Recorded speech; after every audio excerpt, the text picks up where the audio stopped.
Cool. We can kind of turn from the quarterbacks and hand the ball off to the running back here. I think one of you has James Conner on their list. Right. Yeah. So I thought of him just because, he's kind of had a interesting career, even an interesting life, to be honest. I really like the guy. I think he's got a great work ethic. He's battled through a lot. He had cancer. He's worked his way back. He played his ass off, so I think,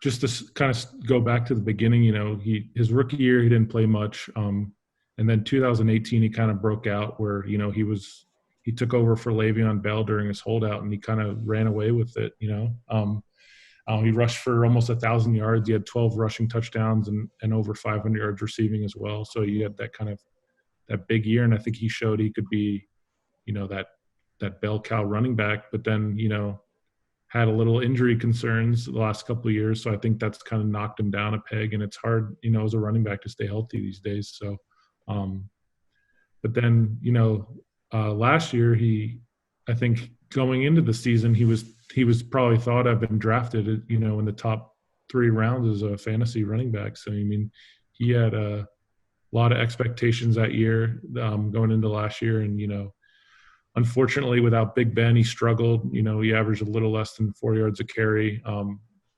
Dealt with a lot of injuries again, shoulder injury, and even when he was playing, he was splitting work because I think they were kind of trying to ease it back in.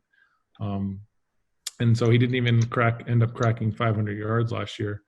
So I think he has a lot to prove going in this next year. Not only is it a contract year for him, and we all know that it's hard in this day and age in football, it's really hard to get paid as a running back. So if you have any injury concerns whatsoever, it's going to be really hard to get that contract. So I think going into this year, he wants to prove like, hey, I can still be that bell cow running back. I can carry the load for the team and I can bounce back and have a big year. He's still only 25 years old. So I think if he has a big year and he stays healthy, he can still get a pretty nice payday. So I'm pulling for the guy. I hope he can do it and he stays healthy, because I think as of now, if he was a free agent as of now, I don't think the Steelers would re-sign him, and I think he would kind of go on the market. So I think he's got a big chip on his shoulder because he knows, like, hey, if I show it this year, I can really get a good payday out of it. Yeah, that's true. Yeah, I mean, I'm with Paul totally. With James Conner, I think last year the biggest knock on James is his injuries. But another thing that really held them back last year, obviously, was the presence of a quarterback back there, of somebody who could actually threaten the deep side and take the defense, push the defense off a little bit. And obviously you could see they were stacking the box against them a lot of the times because they knew that Mike Tomlin wanted to, he wants to run the ball. He wants to give this kid the ball, and I think that's a big reason he struggled. They didn't have anybody else to go through, really, to run that offense through. It was really just him and some of the other running backs, but he was the main one they were going through. So, yeah, I believe he has something to prove. I don't think it's all on him this year. I think last year kind of helped out with Ben Roethlisberger being out and the whole, we can jump back onto JuJu, but same with JuJu. He didn't have the best year either.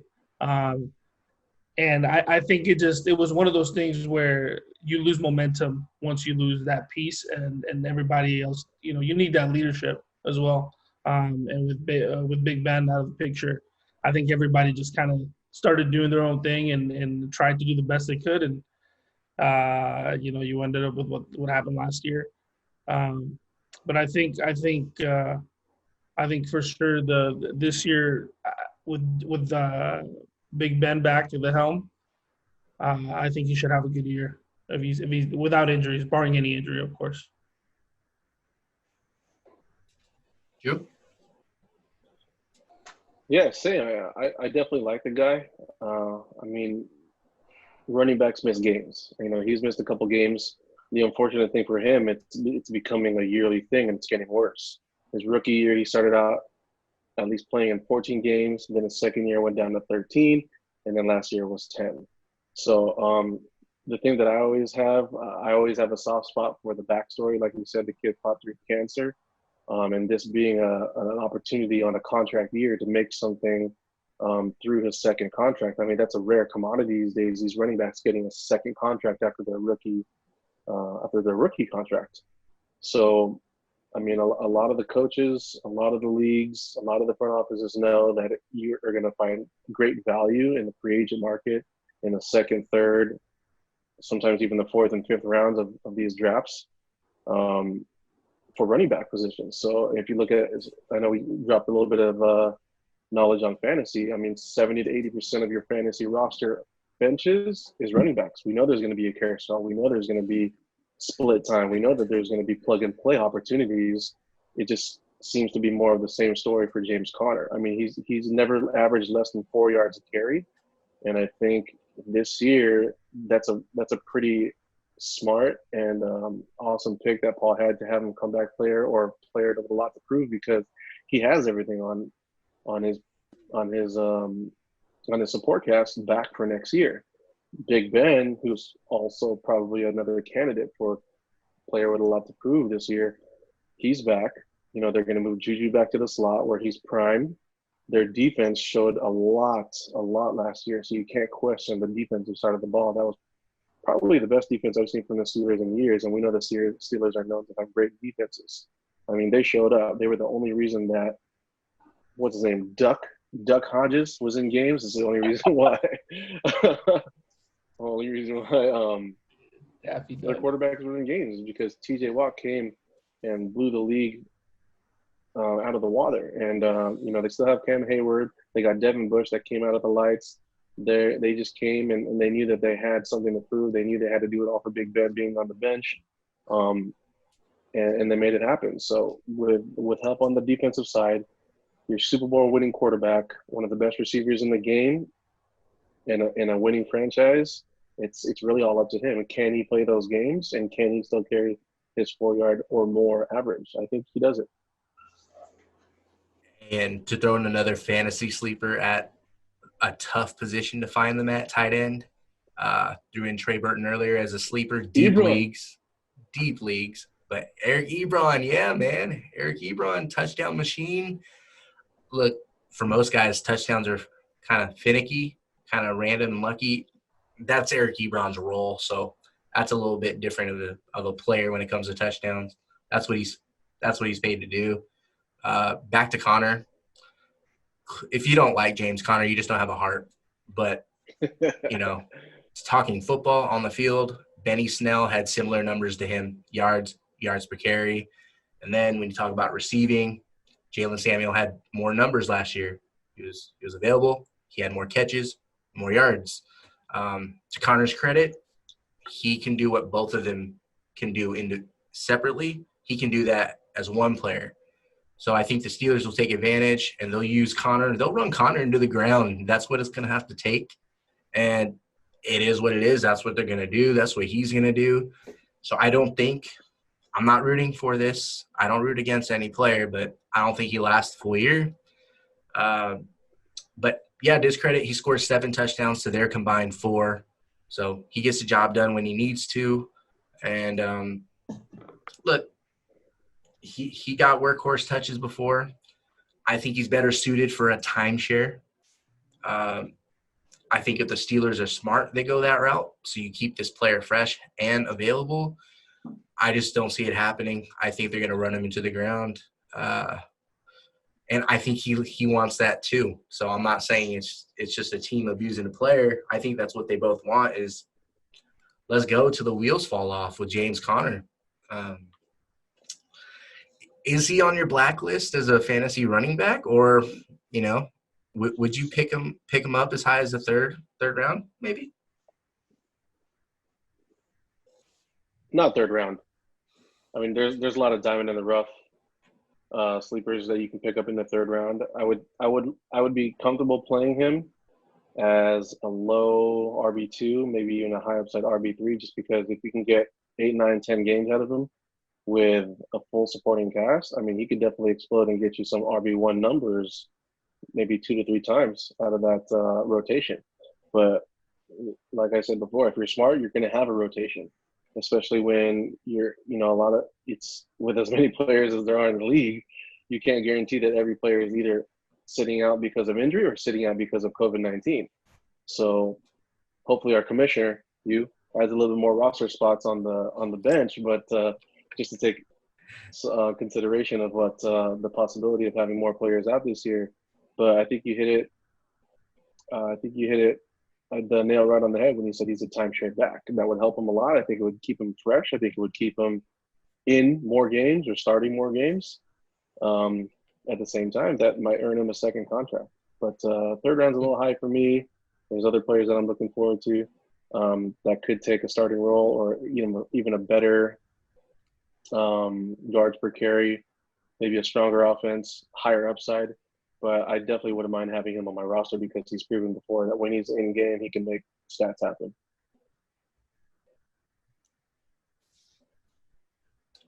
Cool, Paul. Yeah, I agree. It's I have high hopes for him, but it's hard to know if he's for sure going to get just going to come back and get the bulk of the carries again, or are they just going to split him out because they're worried about the injury history? It's just hard to put something on it right now. But I mean, like I said, they have a good O-line. They have the Big Ben's going to be back. They got all the weapons back. So I think, he's got the opportunity for sure to put up some numbers. And hey, if you end up getting him, in the later rounds, there's a potential for him to be the guy early on and kind of run away with the job. So, I mean, you're looking at a guy who can definitely outperform his draft position for sure. So yeah, I mean, I'm pulling for the guy. I hope he can have a bounce back year and can stay injury free.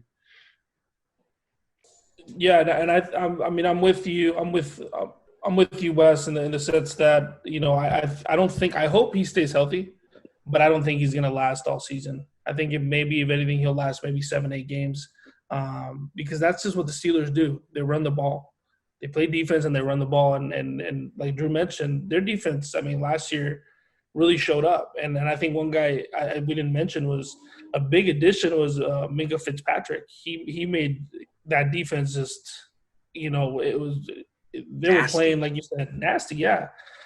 So I hope that he stays healthy. I think if he can stay healthy, they can have a great season next year. Like you said, they have a great defense already. Probably one of the best ones that I've seen from the Steelers in a while.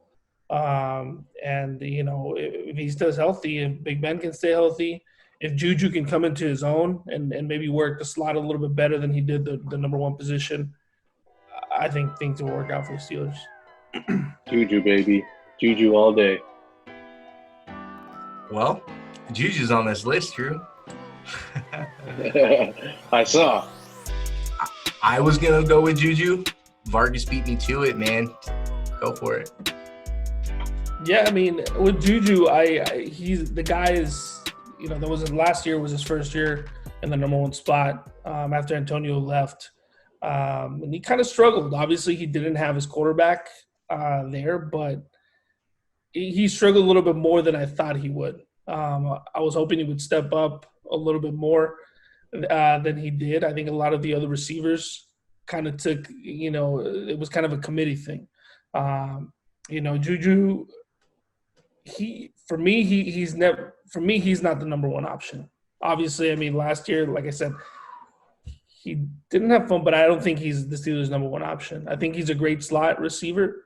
I think he's a great number two, but I don't think he's a number one receiver. He had a great year, and his best year was when he was, besides Antonio Brown, which, I mean, that there on its own, that coverage is off of you. You become second fiddle, and I think it's easier, obviously, as his numbers show. I think he's talented. But I think the biggest knock that I have on him is for him, it's hard when I watch him. It's hard for me to see him get any separation. And as a receiver, I think that's very important. I think that's super important as a receiver, as a number one receiver, especially. You have to be able to separate. And I think he was one of the least ranked receivers in separation. I'm not sure the exact number, but I know he's one of the least. He's one of the last ones on that list. So I think that plays huge against JuJu. Like I said, he's a talented receiver. I just don't think he can get that separation on the outside. Obviously, on the inside on the slot, he's great. But to be a number one receiver, you got to play that outside position, and I just don't think he has that. I hear you, man. I mean, like you said, as a wide receiver too, he had 1,000 yards. That was the only year of he entered year 4. He's only got 1 year over 1K. It's a contract year, no extension in sight. The owner was non-committal. A writer on The Athletic feels the same way. He thinks they're going to let JuJu walk into free agency. Second-round pick, USC. There's something about USC receivers that I don't want to touch. Drew, I know you love Robert Woods and all. It took him 5 years to be good. I always give credit, but I see Nelson Aguilar. There's a dude on the Carolina Panthers from USC, and just not my favorite school to go draft a wide receiver from. And then, look, Father Time's going to beat anyone. It's undefeated. Unless you retire in your prime, Big Ben's going to give it another go. If you're going to be a wide receiver 1, you got to pick up the slack even if you don't have that quarterback. JuJu's going to have to pick up that slack. He's in the same predicament as Adam Thielen, a guy that had his best year as a second fiddle. I question both of them as a wide receiver 1. Drew, I know you're all in on both of them. I know it sounds like a no-brainer to predict 1,000 yards for JuJu. It sounds crazy. I question whether JuJu can get 1,000 yards, and it's not because of the competition. It's not because of James Washington, Deontay Johnson, Chase Claypool. I don't think they're the guys that are going to surpass him for wide receiver 1 status. I just question JuJu, man. I mean, being that he was a local California wide receiver to come into the draft, I mean, we did watch him a lot. I did watch him a lot as a USC grad, but I understand the argument for him being a number 2 receiver playing out of the slot, but that does come with some positives too. You know, with how hard their division is with the Ravens, the Browns have a crazy secondary and D-line. They're going to be tough to beat, especially with the new regime there. And the Bengals did an overhaul too on their defense. You know, if everyone is, or Joe Burrow seems to be the quarterback that everyone is talking about him to be, then they're not going to be just a pushover team. So I think they spent one of the most in free agency kind of beefing up the defense so that their quarterback isn't playing from behind. But as far as everything else, I think the supporting cast is there. Yes, maybe he hasn't been a number 1 receiver yet in the likes of lining up outside, but the slot position also comes with its benefits where you won't be seeing that number 1, number 2 corner. You're going to be facing that third corner. A lot of times that nickel corner, you're going to be exposed. And if anyone knows how to feed somebody the ball, Big Ben knows how to feed somebody the ball. They're always going to find a way to either draft or move a receiver into superstar fantasy stardom, whether you're a wide receiver 1 or a wide receiver 2. The Steelers have always been an offense to produce at least 2 receivers that are fantasy relevant. You know, last year, obviously a little bit different. You don't really have a sustainable quarterback, but now that Big Ben is back, of course, he'll be a little rusty. He's not the most in-shape quarterback, but I talked a little bit about Big Ben last time too. Everyone had so much negative to say about Big Ben. He's not a grinder. He's not an early morning kind of guy. The off season, you know, it doesn't look like he's in shape. You know, how big is that beard? The beard was like a big question, you know, when people were showing him in the off season. But the guy was there every single home game. You know, like he was right there next to Leftwich, trying to get these quarterbacks in the zone, trying to help call plays, trying to help read the defensive images and the coach's playbook. I mean, he was there. That showed a little bit different side that what I've been hearing, people kind of knock Big Ben on. So the fact that Big Ben is there, I think he will force feed JuJu in roles that I think will help him succeed. but not to mention they're going to find a second or third wide receiver that's going to be fantasy relevant. So that's going to take a lot of the pressure off him. Not to mention they're going to have the ball a lot with that defense. It's going to be hard to score in the Steelers. Even if it doesn't go that way, let's just say, for instance, I don't think it's this way, but last year was a fluke season for that defense, the way they performed. I mean, you're still going to have to keep up score with the Ravens. You're still going to have to keep score with the Bengals offense, which seems to be a shotgun offense to score a lot of points too. They've invested in a lot of weapons and they already had three receivers to fight for position early in the season. And then, I mean, if you're going to ask me if I bet on Big Ben throwing for 4,500 yards to 5,000 or not, I mean, if he stays healthy, I got to say yes. Paul? Yeah, I'm definitely more in agreement with Drew on this one. I just think, Vargas threw out the stats last year about, JuJu and everything. And I just think I don't want to make too much of last year just because of the QB carousel they had and just everything that happened, without Big Ben being there. And, I think it was just kind of one of those weird years. And I think everyone touched on that, he's better from the slot. But I mean, just because he's in the slot doesn't mean he can't be a wide receiver one in fantasy or for their team. Look at, Julian Edelman. He's a slot guy, and he's basically been their, wide receiver one the last few years. So, I mean, as long as you line him up in the correct positions where he can succeed, I think it doesn't matter where he's lined up. He can still be a number one option, and like Drew said, he's going to be facing nickel quarterbacks and not facing, the number one cornerbacks all the time. And then obviously having Big Ben back is going to be huge for his confidence. And I think, they showed they have some chemistry, before everything happened. I know Antonio Brown was there and everything like that. But I think plus not only that, but I think, JuJu has a tremendous work ethic. He's a super competitive dude. So I trust that he'll make the adjustments and working with Big Ben that, they'll be able to have a good connection next year because like Drew said, I think 4,500 yards is definitely within the realm of possibility. Big Ben likes to air it out. And yeah, I just see like he almost to the point, like what Drew said again, is about force feeding the ball. I mean, he's going to have a ton of opportunities to catch a lot of passes next year, and I think they're going to put him in the right positions to do so. So I think he's going to have a bounce back year. I don't think he's going to have, crazy high numbers, but I think over 1,000 for sure. Easy. Who has a better year, Rivers, Stafford, or Big Ben? Ooh. Better year? I mean, Stafford's got the weapons. I'll say Stafford has the better year. You know what? I'm gonna go with Rivers. I think Rivers has a solid team. And that team last year was good.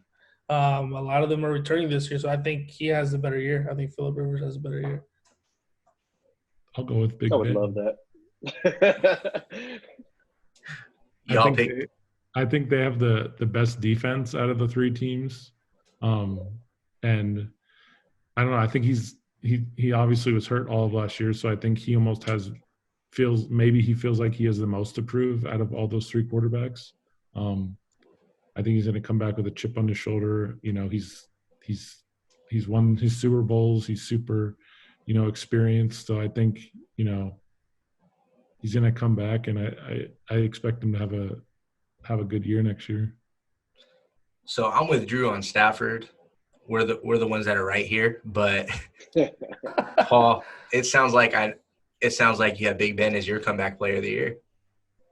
I mean, if we're picking out of those three, yes. I don't know if I'd put him number one of everyone right now, but out of those three, I like it. Man, I'm not betting on Big Ben coming back as the same Big Ben. I'm not betting on JuJu developing beyond what I've seen. I'm not rooting against it. I'm just not betting on both of those things happening. If Big Ben – look, when Big Ben was drafted, inserted into the lineup, they were a running football team. Somewhere along the way, they became a passing team. That's where their strength was. I think this is where they need to shift again back to a ground and pound team. Defense, run the ball. I don't care if it's running back by committee. You need to keep Big Ben healthy, as unscathed as possible with that elite offensive line. They have speed. I don't love any of their weapons, but they have speed. Maybe they can move the chains and score enough points playing complementary football without having that star player, because they do have that great of a defense. Everyone here knows it. I think they need to run and let Big Ben play action, and I think that's how they can maximize not only Big Ben but JuJu as well. But if they don't turn into a running team like I think they should, I think they're going to fall from that playoff caliber of a team that we all think that they could be and what we're used to. I don't think they should let him air it out anymore. I think that could be all she wrote for his career. He's up there, man. And I don't think he's going to outlast Tom Brady and Drew Brees. I think he's got this year, maybe another 2 years if they're running the football. Do you guys disagree with me calling for the Steelers to be a running team first? The only thing I'll say in response is that I don't know if they feel like I said, I picked Connor, so I like him, but I don't know if they feel like they have the personnel to be a run-heavy team. You know, you got Jalen Samuels, you got James Conner. You know, it's like, are those guys you're going to really rely on? You know, they all have had their injury issues. So, I mean, they have the offensive line to do it, but with Big Ben coming back in his resume, I feel like they're going to be a throwing football team. Is that the right thing to do? Maybe not. But I feel like they're leaning that way because they want to put the ball back in Ben's hands, because I don't know if they feel like they have, you know, they don't have Le'Veon Bell when he was, you know, in his prime years running the ball, you know, every week. So that's the only thing I'll say to that. And then as far as Juju's development, I mean, you also got to factor in that he's still only 23 years old because he came out of the draft early. So, I mean, he's a young dude for coming into his fourth year in the league. So as far as him developing, I still think he has more potential that he could reach in the coming years.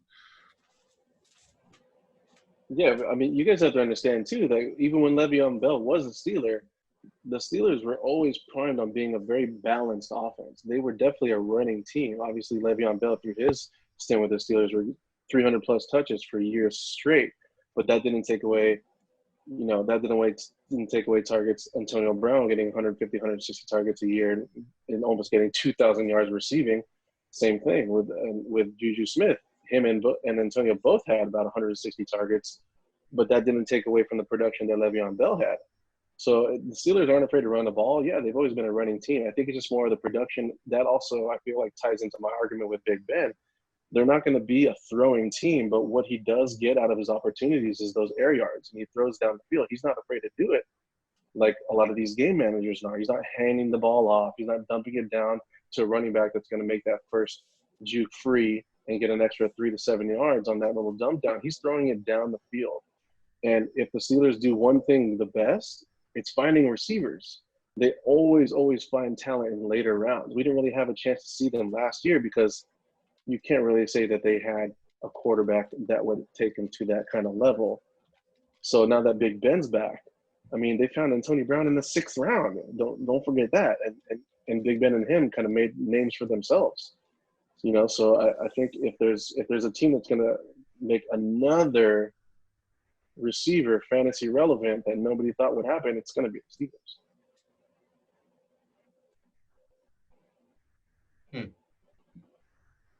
What do you think, Vargas? I mean, Drew's he's pretty on point with that. I mean, that team is.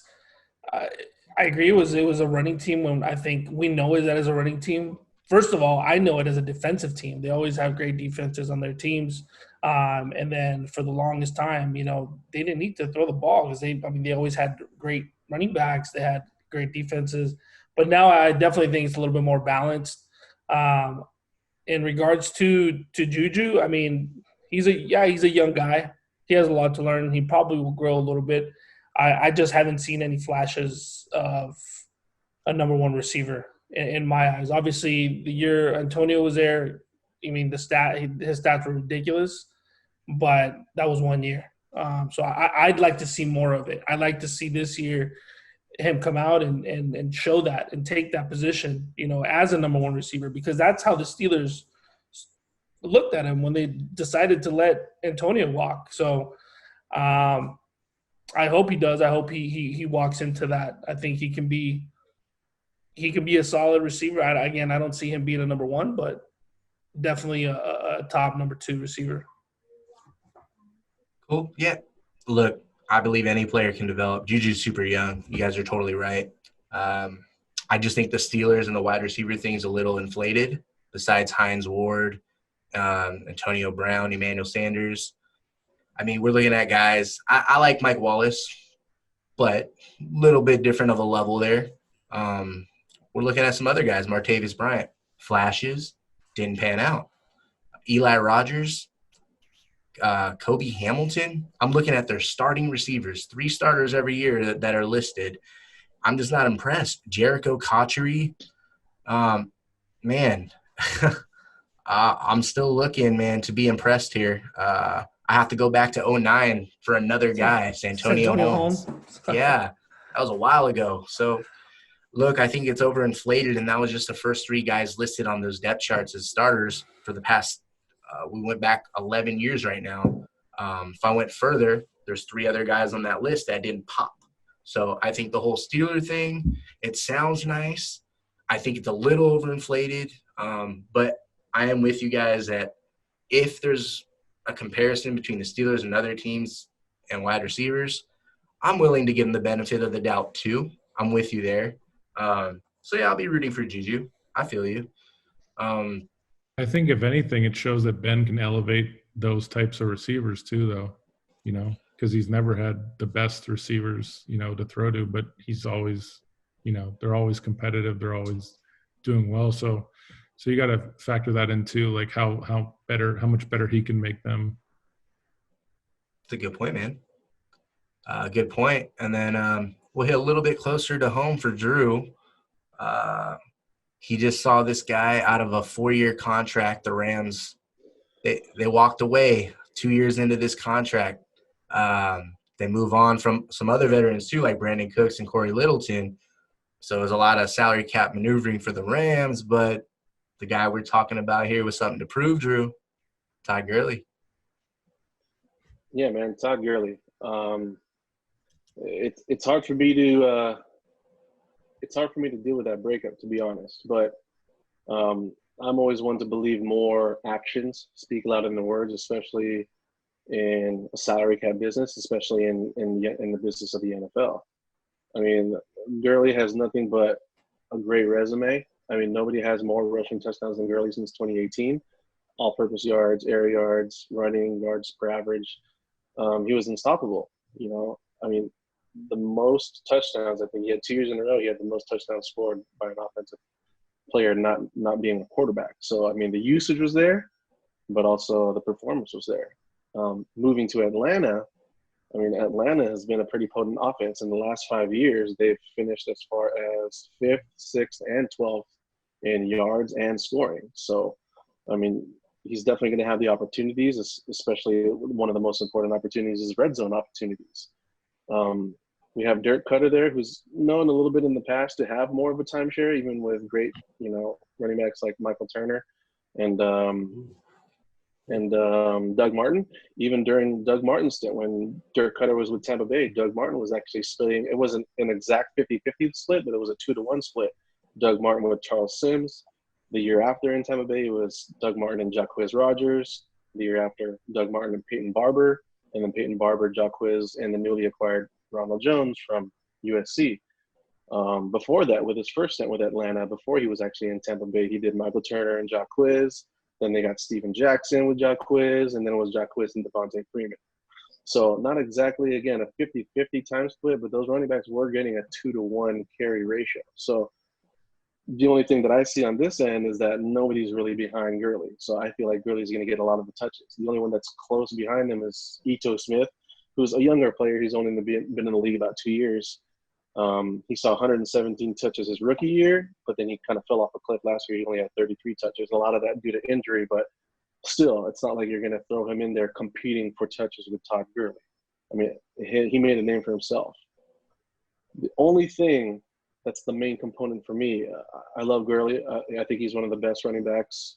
He's performed at one of the best running back statistics that we've seen in a long time, since the running back position is kind of dwindling year after year. But I just can't get a lot of those 2019 images out of my head. I'm talking Gurley not starting the game with the first carry, Gurley always sitting on the sidelines on the exercise bike. The first half of the season, the first 8 games, he never saw 20 touches in those first 8 games. And Gurley, an all-purpose back, he's used to seeing 22 to 25 easily. You know what I mean? So his 5 yards per carry went down to 3.8. He never eclipsed 100 rushing. That's just what I can't get over. So as far as statistical decline, I mean, it was pretty obvious. The main image that I remember is seeing him on the sidelines on that bike. And all the interviews after the game is just McVay. It seems to be sugarcoating the fans and the reports, taking the blame for his performance, taking the blame for the loss, taking the blame of why he couldn't find Gurley or positions or opportunities to get Gurley on the field. He always promised usage and brighter days, and it never came. So for me, again, actions speak louder than words. If you're going to get rid of a running back and leave $20 million in a salary cap league of dead money, that you understand that you're not going to get any value for because he's not going to be on that team. I think there's a lot more information that the Rams weren't exposing to the media or to the rest of the NFL world with those carries that they were living with. I think the knee scope had a lot more to say. I obviously didn't think they want to expose that into a year where they thought they would make the playoffs. I mean, it started back in 2018 in the Super Bowl where he wasn't producing anything. Me obviously being a Rams fan, I understand it's a lot of an O-line issue too, a lot of O-line injuries. And I mean, our best offensive lineman, our left tackle, he's 37. He's going to be 38 years old when the season starts this year. So that's a big issue, which we didn't really address. So that's going to be a big concern for 2020 also. But I mean, if you're turning to running back positions and running back names like Darrell Henderson and Malcolm Brown to try and produce in the Super Bowl and throughout the whole season, that's a lot of red flags to me. And I just, Atlanta took him on a whim. It's not like he had a physical to pass. It's not like they can get those medical records. This is a tough time right now where that's a lot of the reasons why Cam Newton didn't get a job until late. We don't really know how healthy his shoulder is. We don't really know how healthy Todd Gurley is. They don't even have an opportunity. They just took a flyer. But, I mean, if you're not really going to pay him and the Rams are paying $20 million of that salary, I would take a flyer too. Hopefully, I mean, obviously he was a Ram and I think he's a great talent. The community speaks loudly of Todd Gurley, so I definitely root for the guy. I hope he does well. But I think that's just something that we can't ignore, a running back getting released, even if you owe him $20 million on the season. 100% on all that. I love it. I will add, that's the dark side, man. I'm going to the bright side because there is some bright side. Todd Gurley, the 8th best back in football on zone runs. Atlanta is a zone running offense. He was 8th ranked over the past 3 seasons. It is taking last year into the equation. Last year, he still averaged 15 carries and 2 receptions a game, scored another dozen touchdowns. One of the best finishers in the entire league. 3rd straight year with double-digit touchdowns. So it's fair to question the player. I get it. The team that drafted him and signed him to an extension, they ripped up the deal halfway through it. It's totally fair. I get it. It is a flyer. He went to Georgia. Falcons are taking a flyer. You're not wrong about that. And on paper, it doesn't look pretty when you're looking at the offensive lines. The Rams ranked 25th. The Falcons ranked 24th. But I think if you're comparing the two offensive lines and you're going into the details here, look, the Falcons have 2 first-rounders last year that they struggled. And they also have Alex Mack, the center, one of the best in the game. Mm-hmm. Jake Matthews, he's elite as a run blocker at left tackle. So between those 2 vets and the 2 first-rounders that should take a step forward, and then you throw in Calvin Ridley, who stretches the field across from a top 3 wide receiver in the game, Julio Jones. Look, the Rams, they have very good wide receivers and one of the best offensive coaches in the game in Sean McVay. They did not have a guy to stretch the field like that. They did not have a superstar wide receiver to command that attention. So a little bit of a different world for Todd Gurley. I think there's a lot of upside here. I really do. Paul, Vargy, what do you guys think about Todd Gurley coming up? I mean, I think it's a win-win. Honestly, I mean, obviously the situation with him being a Flyer, they're taking a risk, but I mean, that's half. It seems like that's what football is half of the time, is you're taking a risk on injury. You never know. But I think this is a perfect situation for both teams. I mean, you look at Atlanta, last year, they struggled to score in the red zone. They were like 25th, I think, last in the league to score from inside the 20. And when you look at someone like Todd Gurley, I mean, the guy is a touchdown machine. He can score from anywhere on the field, and his red zone percentage is amazing. I don't know the exact number of it, but I know that if he gets the ball within that 20-yard line, he's going to score. If you give him the good opportunity and you set him up, he's going to score. So I think it's a beneficial relationship. I think it's going to work. Like you said, Julio Jones is going to spread the field. That's only going to benefit Gurley even more, because it's going to keep teams off the line. I think it's going to work. I think Todd Gurley does have a lot to prove, and I think this will be a good year for him. I think he's with a good team. He's with a good organization, it seems, and I think this will be a year. Todd Gurley goes back into that top running back conversation for how I see it. I know Paul's on the flip side here. Yeah, I mean, he's the perfect example of kind of what we're talking about here as far as a prove it player, because, like you said, he has a huge red flag on him, which is his injury history, and I think, we kind of talked about Wentz earlier about, being, is he injury prone or is he just bad luck? I think this is an example of injury prone because it's the same area. So that's the scary part for me. I think you guys hit on a lot of good points, so I'll just add a couple more things. Thing that scares me, I pull for the guy. I think you guys made some good points about, how he can still run the ball when healthy and, it's a good offense and a good situation. But I just hear the word arthritic knees, and I just don't know how that's going to get better before.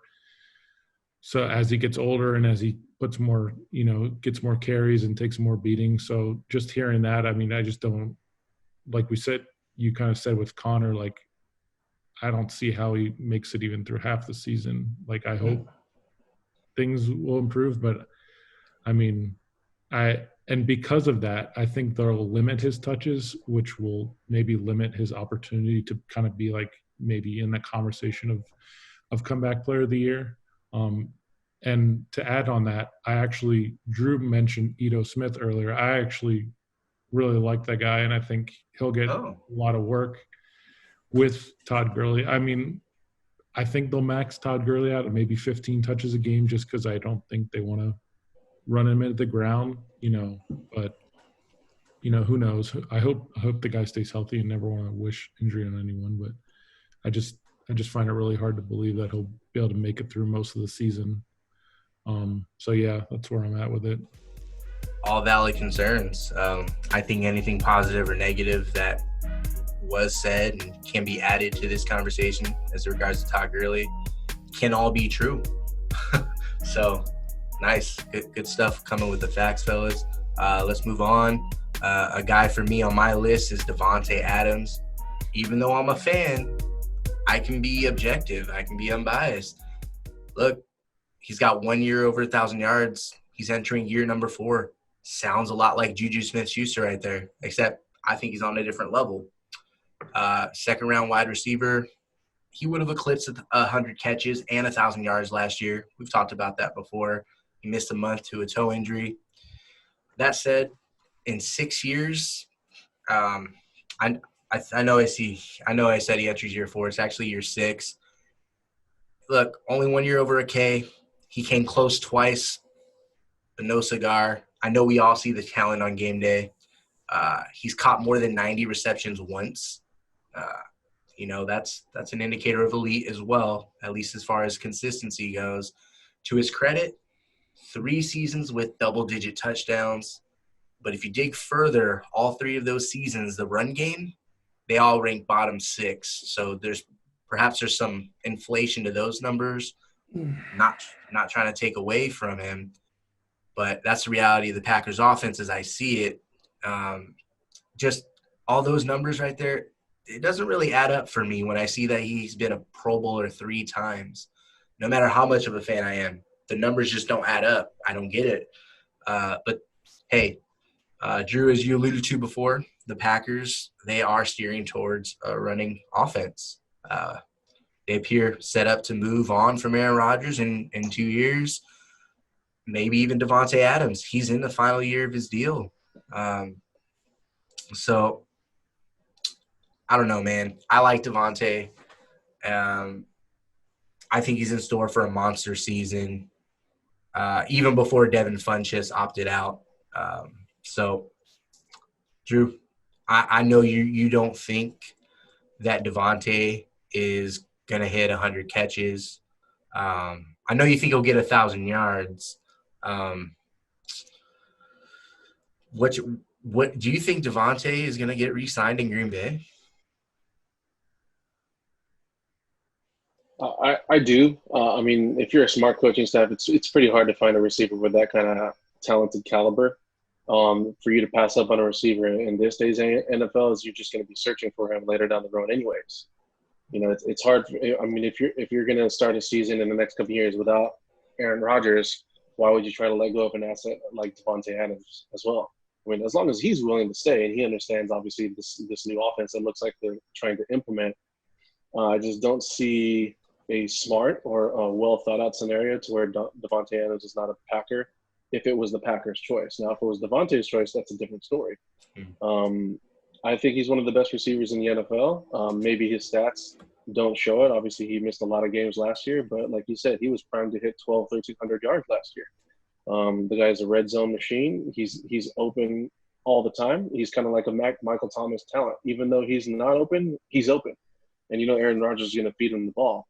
If someone's going to fit into a tight window, not named Russell Wilson, it's going to be Aaron Rodgers. And Davante makes those catches. We could also, if you look back on last year, there was no other receiver that would dominate coverage like Davante Adams. So when he was in the game, I think there was a game where he had like 177 yards. Unfortunately, I think it was against Philadelphia. But, everyone knows that that's going to be their receiving threat, and the guy still finds a way to beat you and find holes in the zone. Even when you think he's covered, Aaron Rodgers is going to find a way to extend the play another 1 and 1.5 seconds and make that tough throw. Definitely it looks like they're still going to be running towards taking the ball out of Aaron Rodgers' hands, especially with those draft picks. It looks like they're giving the reins over to Matt LaFleur. They've invested in him as a coach, and maybe they just see a downfall in Aaron Rodgers' either mindset or his willingness to show up and play with this offense that he learned last year. But who knows? That's just what it seems like to me.